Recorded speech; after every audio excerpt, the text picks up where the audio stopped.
A project charter is one of the most important documents you will create. It is also considered a milestone event in your project.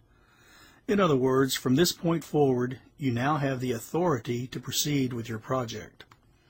All preliminary planning to this point leads up to the sign-off of this document. A project charter formally recognizes the existence of the project and provides a summary of the project's objectives and management. A project charter can vary in length from just a 1 or 2 page summary, or it could take the form of a lengthy and complex legal document. Now, this charter is not the Magna Carta, but it is an important document that influential people sign off on. Our project charter describes the project in enough detail so that the persons responsible for giving the company's official approval have enough information to authorize the project. After this sign-off, resources can now be committed to the project. This milestone document signals that it is a legitimate undertaking that has the full backing it needs to achieve its goals. Many of these will be taken from the business case that you previously created. Let's look at each individual component of the project's charter. This is straightforward information here. You will spell out the project title, start date, and end date. Use the start date as of the beginning of the semester. Use the finish date as the project due date at the end of the semester. Here you will need just a brief overview of the budget of your business case you previously created. You need to list how much of your project has been approved for and the major areas in which it will be spent.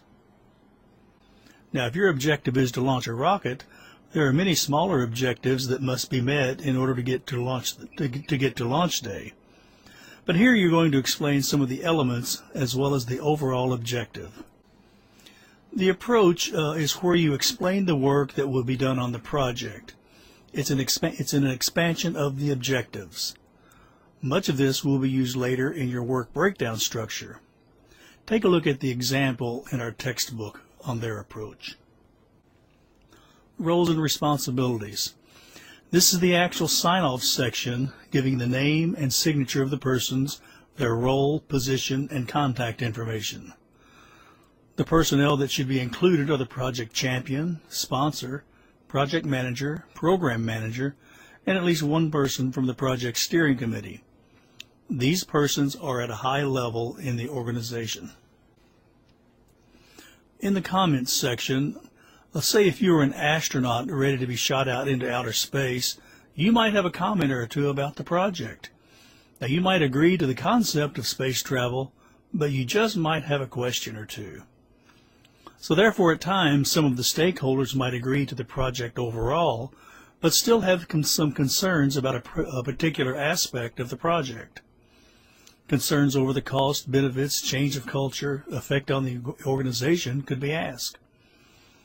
The comment could be either at a high level or at a particular detail about the project. Again, they have approved the project, but there are issues that should be considered and followed up on in a timely manner. In some closing thoughts, another major reason for a project charter is that it reduces the chance of failure. When issues arise, and they will arise as the work of the project is carried out, this document can be referred to maintain the support of the project. Now that the major personnel of the project have given their support, it is now time to have a formal kickoff meeting, inviting the signers of this charter, as well as members of the project team and any other persons from the organization deemed necessary.